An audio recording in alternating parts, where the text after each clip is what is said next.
I mean, we're Speedo just tan, I don't know. We're in the pool, so my low cut bikini brief tan.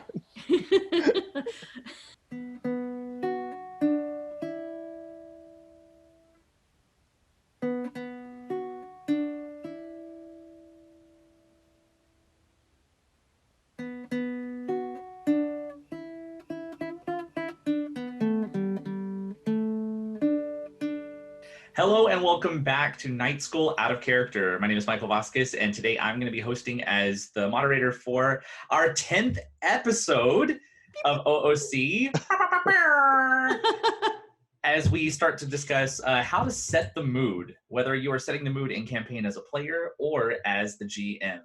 Before we get started, a big thank you to everybody who has kept up with our old recordings of our sessions for Intrigues of Etor Isle, or if you've caught any of our other conversations in OOC, such as when we talked about building a character or establishing connections, building a backstory. We want to keep bringing this content out to you, but we can't get it to you unless you subscribe. So before we go any further, click that bell for notifications and make sure you subscribe to our YouTube channel. And also know that we are in the transition right now of moving all of our live streams over to Twitch as we begin to Twitch starting this Sunday. At 12, we'll have our brand new episode of Intrigues of Etor Isle, and we would love to have everybody there. So catch up on old episodes on our YouTube channel at Night School RPG, and then start catching us this Sunday as we stream at 12 noon. Yes. Not I was PM. like, not midnight. Yeah, 12 Central Standard Time. I'm so excited, guys. I'm so excited that it's happening and on a regular basis, and it worked. That's what I'm most excited about, that it worked. Yeah, we had to do a lot of trials and a lot of finger crossing, but we're excited to finally have a way to easily connect and not have Kat stuck in the editing room for 3 days. I mean, it will be nice. So today we're actually going to be talking about setting the mood, because like I said, in past OOCs, we've discussed how it feels to kind of build your character and set your mechanics. But once you're in that game, depending on how you are as a player and how much you invest, you kind of have to get established to click that switch in your brain to game mode. So I'd like to know, what are some things that you do personally to set the mood for your sessions? Well, baby, close them doors and turn the lights down low, first of all. No, but for me especially, and I know I've said this in past episodes before, the way that I get myself into a headspace is having a routine before the game even starts. So listening to my playlist, pouring my drink. And I just now noticed that I have a different drink for every campaign we've ever played. And so for one of our first campaigns, it was the Merdude beer. Every time we played, I had to have that beer. And if I didn't, it wasn't right. And now it's coffee, but I noticed. She's not in it today, guys. She's on just water. off my game. No, but just kind of getting into that routine and knowing, all right, it's game time. Rolling the dice to make sure that all right, I am in this headspace. I'm setting up my area the way I like it. I have all of my supplies. I'm in the right mindset to play. So that's mine.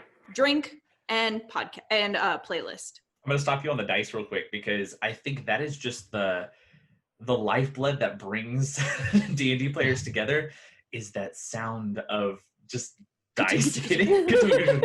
And I remember when we first started playing, we used to joke all the time, especially when we started recording just for our sake. We would record our sessions, and the very first 30 minutes would be us getting close to the mic and just dropping dice and It just sounds so good, and you don't know how tempted I am to grab that dice tray right now and do it in the mic. Oh, I don't have mine on either over there. Yeah. But yeah, totally get it. Music and dice. Anybody else have anything that kind of sets them up?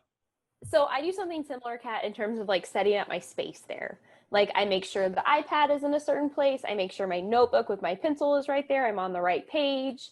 I like to go over my notes from the previous episode, and then I line up my dice. I have to line them up in number order. Okay, I want you to get specific though, because I used to do this and then I had to crack it whenever I got too many dice. Because I would set them up in a size order, like D4 to D20, but then I would also turn it so that the numbers would be on specific. Oh, no. I don't go that far. I just go left to right is D20 down. Yeah. Left to right? My left to right. So is that stage left? small to large or large to small? Are you talking For me, teacher it's left? large to small. No, it's mine. I'm Teacher not left? married. Not married. What about you, Hovda? Do you have any special? Depending on the character, I do a similar thing with the dice where they all get separated. It's like, well, I'm not a barbarian, so let's just move these D12s out because I know I'm not going to need them. And the D10s can sort of go away too for the most part. You mean you don't keep the dice that you don't get to roll just in the case that something would happen? Like, what if today? I mean, they're out. They're just not readily available. Yeah. But I'm also like Vick, where it's like, I gotta go over the notes, sort of get that mind space, like practicing, like if my character has an accent, but also like trying to get that personality as well, where my character is this way or that way, and if last time he had a bad day, like I have to come in having a bad day, sort of thing, or vice versa. I imagine, Kat, you doing the same thing because you're a rogue now, like having your sneak attack dice ready to go. Always. And it's like, I don't use these except for sneak attack. Well, no, and I was going to say something else about the dice is each, I have a set of dice for every character I've ever played. So so right now, Kimura's dice are the ones I primarily use. So that's another thing too. And I love how this setting the mood conversation is centered around dice. And that just shows how important our dice are in our game. There's so many things in the world where people have superstitions, but I tell you, they have not met superstitious people till they meet some D&D players. That was me when I was playing my sorcerer character in another campaign. It was, depending on the school of magic I was using for a spell, they had different color dice. It was like, oh, these do this kind of damage. I'm pulling out these dice. And I was adamant. I was like, I can't cast fire spells today because I dropped my orange dice in my bag. So we're not using them today. No. It's important. It is important. But so you had mentioned talking about music and kind of building up the mindset of your character.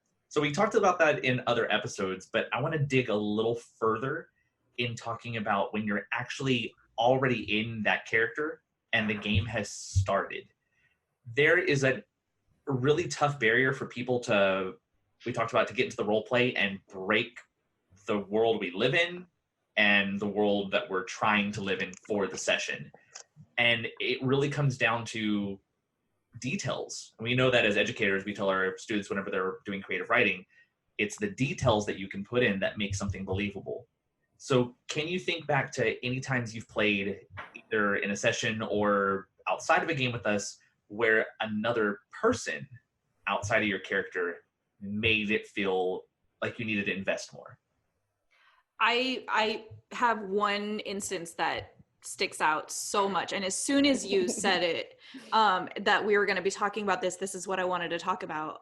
In our last campaign, there was a character, and it wasn't even my character, who was going to be receiving a love letter, and you approached me to read that letter for the other character to hear, and you played it on speakers so that everybody could hear it.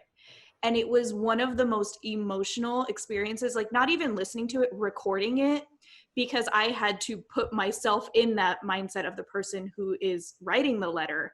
And I remember I had to record it like 3 or 4 times. So I was like, yeah, I mean, but that was amazing in setting the mood for that one character to feel that emotion, but for the rest of the party to hear, oh, this is a really serious, somber moment.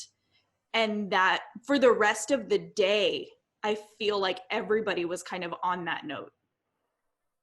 Whew, got chills. I'm happy you brought that one up, because if no one brought it up, that was going to be mine.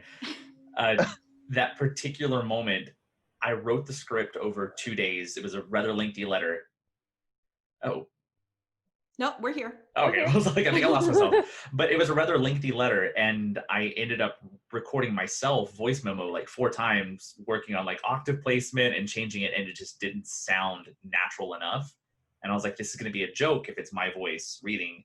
So I reached out to you and I was like, do you mind doing this? Just keep it to yourself. And I remember getting to your house early because we're playing in your living room at that time, and like trying to sync my phone to your TV system or whatever, and like holding and hoping it's going to play at the right moment. And I remember the moment we got there, and it was okay. And I said, you're going to read the letter. And then the character who had it, she was like, well, what does it say? And I remember pushing play at that moment. And as soon as the first word, which was her name, Kalua, her face, the character's face completely opened up. And I credit that moment as the moment she actually started playing with us for real. Oh, absolutely. Because everything was just, I roll the dice and tell me if I did it, or she really was there just to be social with us. But the moment that happened, she was ready to play that character, and she wanted a relationship. She wanted to fight her choices, and I love that. Yeah. Vic, you had some hold moments. Yes. So one is definitely, there have been lots of moments where as the DM, you like focus in on a character, whether it's for character development or to push something or whatever, but there's like a moment where it's just you with that character. And it's always, or even like when during our quest, when I was like not in the picture because we were separated, whatever the activity is, if it's serious or if it's funny, like I can just sit and watch, and it's like I'm really there. And it's between whatever character you're interacting with, and then you as the DM. Like it's just a very, like there are times I can't even like describe it the right way. So like when you in our quest, when you like it was just you and me talking about, you know, I was trapped down wherever, yada yada yada, and I'm getting all this information. Like it was a very like in the mood, serious, this is what's going on. But at the same time, you've done that for other characters that are not mine. And it's still something that it's like this is really serious, or this is really important. It's really, really cool. So I feel like the DM plays a big part.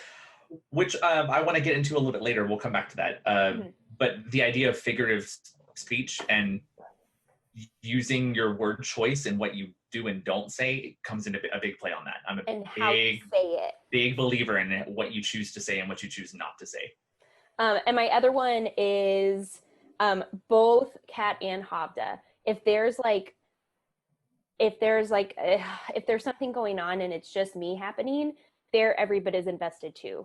Or like there was a time where my character was fighting by herself, and it like there's this face over here that's like yeah. Go back, look at episode 3, and you watch the zoom in of Kat's face as she's getting closer and closer to camera. No, but that definitely, like, those moments help when you're by yourself as a character, or when you're like even not in the picture. And then just also those little things that happen between characters, like in the story, I feel like really help with setting the mood in terms of, okay, this is what's going on, and I can play off, you know, what Kimura has said, or I can play off what Dakar has said. So, Hovda, did you have anything?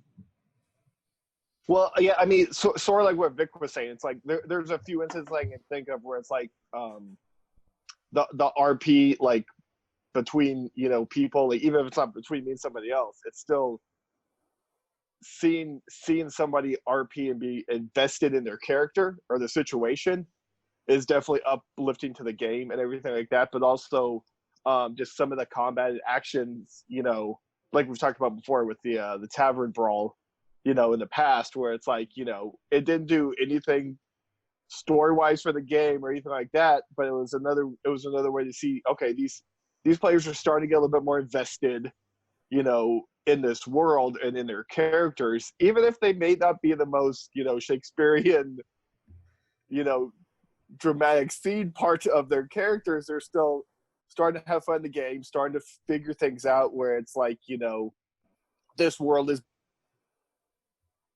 He's gone. This world is what? No, he's back. Unrest. Where's he at? No, but I wanted to go back to something that Elizabeth said about the DM playing a big part in it. And I think this is something that we all can learn from you, and we all should be doing it as well.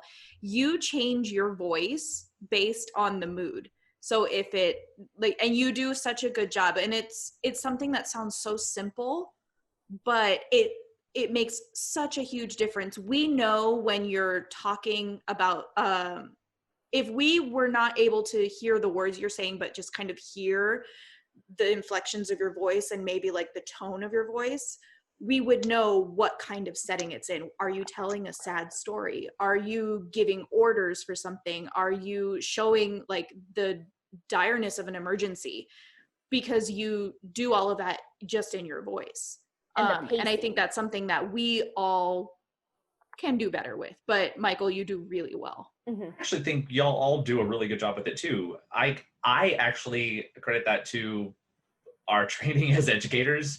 Is we're pretty used to having to embellish our voices to get kids to pay attention. And we've talked about it before, I think in our very first OOC episode, about you have to go over the top on everything to get someone to buy in. It's the same thing for just having dialogue. My thing, Vic, you mentioned pacing. That's my biggest thing, is pacing. There are times where I know, especially when it comes to character deaths, and there's those moments of will they, won't they be saved.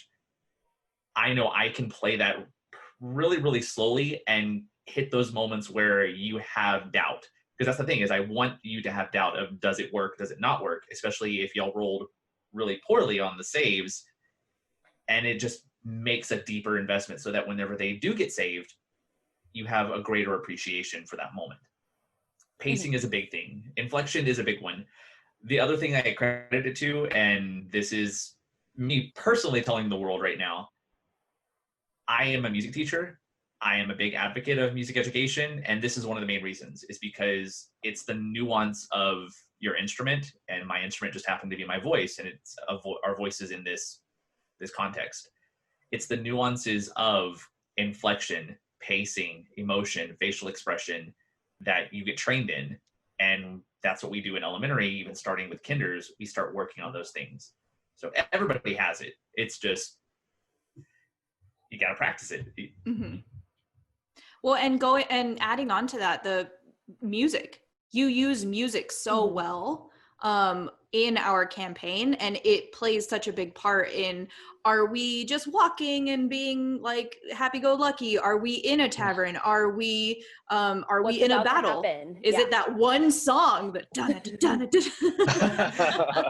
which honestly, it's killing me, because with copyright laws, and I'm very, very strongly opinionated about, you have to follow copyright laws. As a musician, I understand getting gypped on not getting paid for things. So in our broadcast, we use things that we can freely use, or we've been given permission to use, and it does kind of limit me to my choices. Whereas when we weren't streaming and we had freedom just to play, I loved choosing very, very meticulously, this is the song that's going to play when this happens.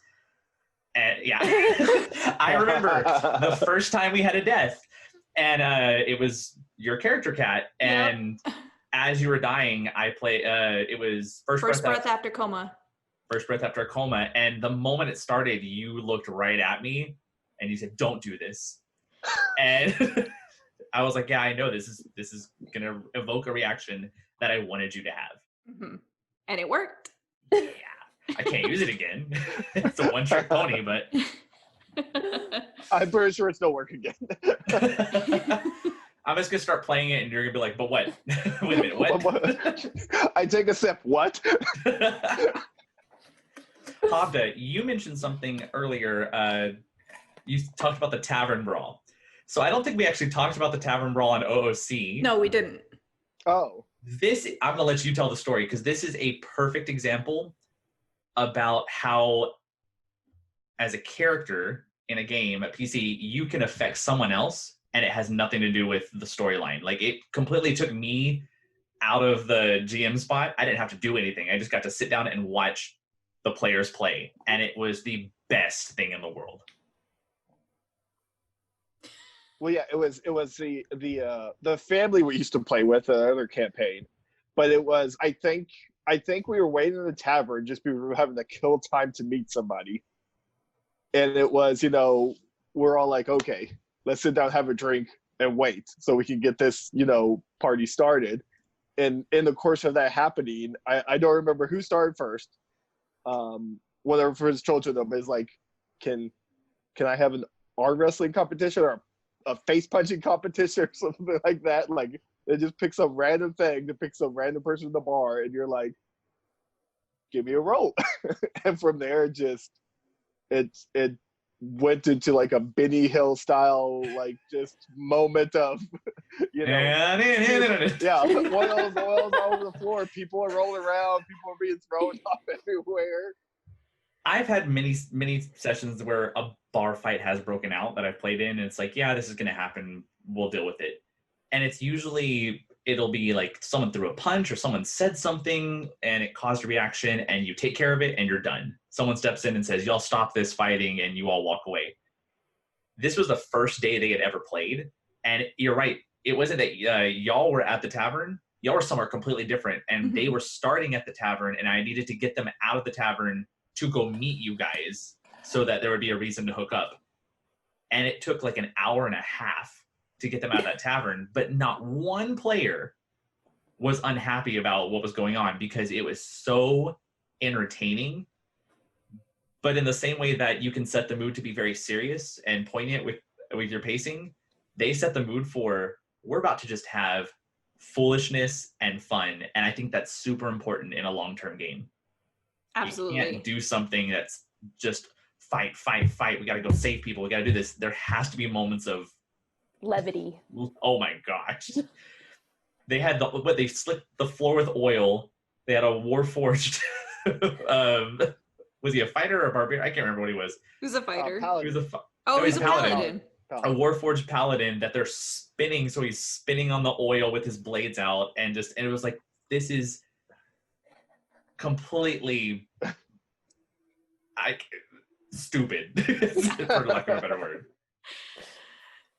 No, but I love that because it really did set the mood, and it was like, okay, this is what this group all together is going to be about, and that's fine. Like you said, it doesn't always have to be so serious. There are times, and I think the very next time we quested was the letter. It might have been session where it was more somber and more serious, but it just kind of set the dynamic for the group. So the way that what I'd like to focus on as our kind of closing ideas is, how do you specifically, or what advice do you give for people to specifically get those moods across? For instance, with them, they didn't have any rules of the mechanics, so they were just trying to have fun to see what they could do and play around with the mechanics, and it just kept one-upping each other. And some people are absolutely annoyed by that kind of player. I love them. Mm-hmm. When there's a one-up player who's like, I did something, well, then I'm going to try to do it even better. Like, as long as it's within reasonable limits and it's not them just doing it to piss someone off, it does build I love those rivalry competition characters of, we're constantly going to be trying to outdo each other. I think what I like the most and what sets the mood, I guess, for me the most is having another player approach my character and say, you know what, we're going to have this conversation away from everybody else. That really sets the mood and like builds into how I'm going to react for the rest of the session or that encounter or whatever, because I know now that character is one that my character can trust. So that's going to really play into how I'm responding, who I'm telling certain things to, and things like that. So that's probably one of the things that sets the mood for me the most. Cool. What about gift giving? Ooh. Because I don't think it's popped up at all in our current campaign. Mm-mm. But was it Hovda? Didn't you give a gift away to to Kat's character at some point? Well, I tried to give a lot of things away, but only one of them worked. But it's always fun. I think your character approached many times where it was like, I want to go and look for a certain item, or if you came across a certain item, you're like, I'm going to save this and write a note. And you were always very pointed of like, I'm trying to give this to somebody. Mm-hmm. And even though they might not get it, the fact that the character there heard you're trying to do something to personally meet that person somewhere, that draws a character into a relationship more. Yeah, it does. Better yet, whenever you physically produce it at the table. Those are the moments. So like I said, to have the letter and to have a hard copy letter, which I did give a hard copy of that letter that was read, but those kind of things of here is the letter, here is the puzzle that you find, and here is like but it's those things, whenever you can tangibly bring something to the table, it does help people buy in. Some people go a little far for me. Well, and I was gonna say, like, the other side of that, like, yes, like, those things are really great and they kind of make people buy into everything. It can also, one, help people buy in, but also bring that level of foolishness for, have you seen this man? For like somebody be like, oh, you know what, wait, and then drawing a picture of a smiley face and saying, we're looking for this man with a sheet of paper. It's so ridiculous, but it adds to that level of setting the mood. Like, oh, we have this thing that we found, and it brings everybody to a level of playing that wouldn't have been there before. Just like, oh, you see a picture. I attest that too. If you are DMing, GMing, and you have material things pre-planned and prepared, they typically will work. If you're rushing to make something in the moment, usually better just to go theater of the mind and describe it.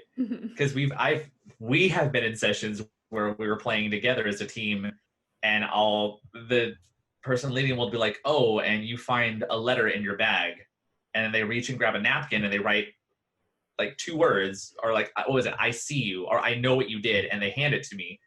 It's like, that's so extra to a point where it's like, no, just say that it had it. Like, what am I gonna do? Keep this? Am I saving this? But you can physically enhance the mood through oral means of having music.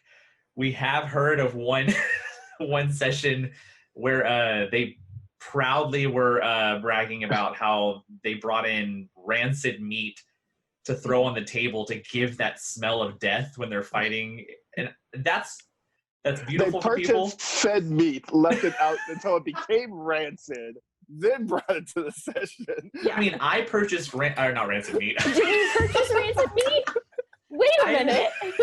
I purchased meat just last week and accidentally left a bag of it in the back seat of my car for 3 days, and it's rancid now. But I'm not bringing that to the table and going, all right, guys, roll for initiative, and throwing it on the table. Thank you. You're welcome. Especially not at my house. Right there on that blue tray behind you. That's where it's going. But I get the idea of having those ideas. Like, some people love to bring in smell. They love to bring in light changes, and they will deck out their room so they can turn down the lights or have candles flicker. And I love that. I wish if I had the room electrical skills and the money, that would be what I would want to have. However, it still can, for me, there comes a point of you put too much in and you've made it a theater production. Yeah. Where, I mean, that's what theater is. If you have too many things where people have to actually visually see, they've become passive and they're an audience. And so they're watching things and waiting for things to happen, instead of when they're getting drawn into the story and they're actively participating. Mm-hmm. I think it can also affect the flow if there are too many things that you're trying to keep track of. Like, for example, if you're trying to control the music and the lights and the smoke machine and the smells. I got like a thunder sheet. Yeah. The rain stick, and it's just, there's too much. And just constantly. The little choo-choo train whistle. I love how you're all talking about all the instruments in my classroom, all the sound effects and found sounds. Where do you think we learned them from? Right. Little Flexitone, the Vibraslap, or The frog. The frog one? Yes, the frog the one. Weiro. It's a frog, though. It's not Play the Frog, it's Play the Weiro. No, I know, but I mean, it is a frog. And every drum is a bongo. No, every bongo is a drum. Everybody.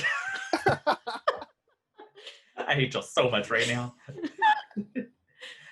The point is, I love when y'all buy into stories. I love when you buy into my stories selfishly, because it makes me feel like I'm validated for writing something. But it's really cool for me to watch when you guys, like I said, y'all develop story plot and locations on your own. Because I sometimes will describe places like very, very vividly, like this is what you see around you. And there's sometimes I kind of leave it up to you guys to mention things, and y'all might mention random people. It's like, we didn't talk about that together, where you created a head shaman of whatever, but now they suddenly exist and they have a name. It's like, okay, sure, yeah, let's run with it. Or what was the one that I did, and I never got to do it because we stopped playing. Kat, you and I used to be twins. Mm-hmm. And we were writing a language together. Yeah. Like, well, I was writing a language, and I was sharing with you, saying like, here's some things, and we were halflings. Like, Mm-hmm. here's some halfling words that I'm going to throw out just so you know what it is, but nobody else might catch on. But over context clues, that's always fun when you're like, I keep hearing you say something, and I really want to ask, but eventually I'll figure it out, and I might even try to use the word in game. Mm-hmm. I love that kind of stuff. I still have those Post-its somewhere. Flashcards, Rosetta Stone, halfling. Well, I mean, that's one thing I will say. I miss playing with you as a player, because there's one of those things when Kat's husband was DMing, and it's like just taking that whole player connection level to another level. That's something I know has helped me grow as a player, but also to give you more credit, like, which I still find annoying, but I still love doing it, is like how in depth you want like our backstory to be. And that does help set the mood for us as a character, but also for the campaign, because it's like, no, like I just want to be a gentleman of leisure that just, goes and does this for fun. It's like, oh no, I can't. I have to have plot and drama and all this other stuff in my life. I have to have been born. I just want to be independently wealthy and do this for fun. Okay, that does bring up the last point, though. We are talking about from our perspective and in our game and how we play, but we know that everybody plays differently, and the mechanics of different groups are different, whether it's just for sake of time because you can't meet as often as we can, or sometimes people play and they just want to be murder hobos. They just want to fight. So they don't care about relationships. They don't care about buying into the world. It's, let me clear this level. Let's get to the next task, but let me have a moment to heal up. And that's fine. If that's what your group wants to play, that's absolutely fine. This is for us, and we are more of a role play heavy kind of party, is we want things to give us real reasons to make these characters grow, and they become part of our family. Yep. Yeah. Hear, hear. So, final thoughts for each of you. Is there something that you're, I wouldn't say as a spoiler, but is there something that your current character right now is kind of looking forward to? Or like, do you have, you don't have to tell me what it is, but do you have anything in mind of how you want to surprise one of the other characters going forward? Like, do you have anything already pre-planned?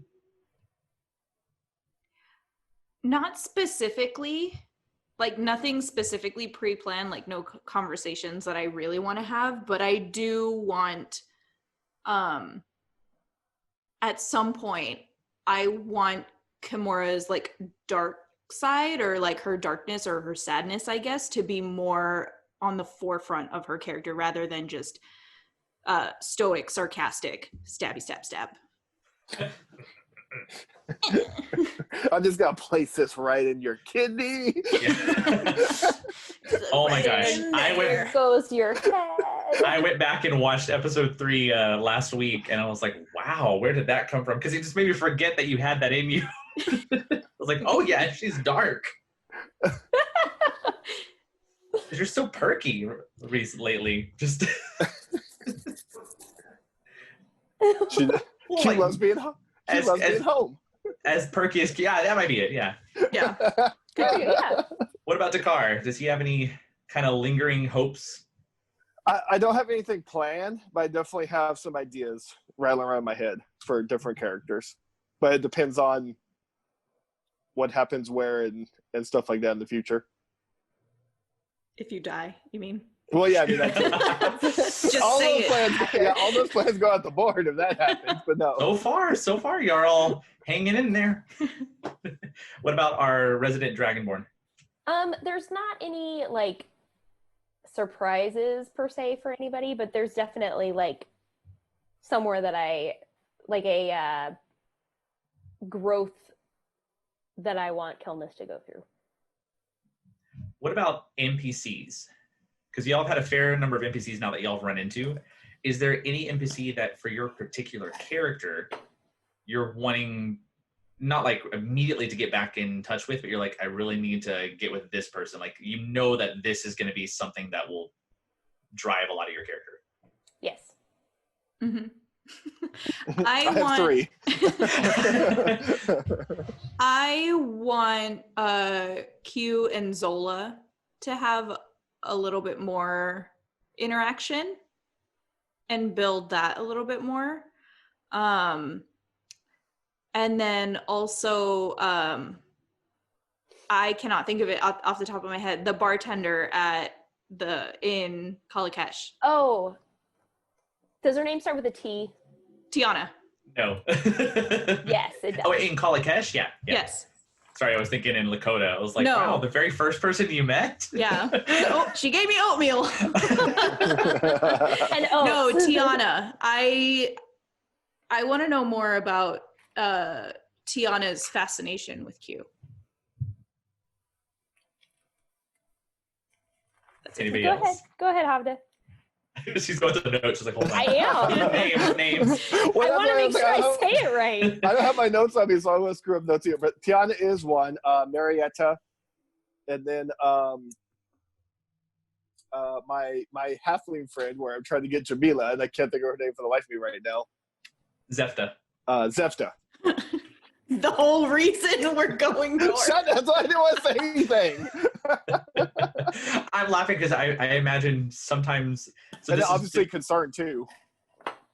This is just love for you, Josh, because we've had times where we're like, I can't tell if you really don't know or if you're playing that your character doesn't know, because there's sometimes it's so convincing. I'm like, I don't know what you don't know. And I've imagined that you're going to get to the point of like, you're going to pass Zefta in across the street and just walk right by her. Hi. You look familiar. Have a good day. Or like you're going to bump into her and be like, excuse you, and then keep moving. But yeah, those are 3 that I would imagine you would need to see again. And then Vic, you haven't seen anybody yet. Yes, I have. She's seen the tail. And I have her name, but I didn't write it down, so I don't know if it's right or not. Not right or not anymore. Who are you talking about? The lime green dragonborn. Oh, gotcha. I can't think of her name for the life of me right now. Renata. Yeah. Okay. Renata. Not a Klein. Well, lots of things to dig into. I guarantee you we will get some of those, and some of them might be harder to get to. But I'm excited because this next episode, like I said, this Sunday, 12, live streaming Twitch at Night School RPG. Woo! If things go where they're supposed to be going, there is a good chance that we're going to be able to dig a little bit deeper into some lore and also pop and just maybe see a little Dragonborn lifestyle action and see what's been happening on the Zaget. So once again, join us this Sunday. Make sure you subscribe to us on our YouTube channel if you need to catch up on our old broadcasts. We will still be putting all our videos on YouTube, so you can always catch up there. However, we need you to subscribe, and also on our Twitch channel. Help us out there. What is it called? It's just following on Twitch, right? Follow. Follow. Hope you enjoyed it. That's all from us, and we will catch you next time. See you on Sunday.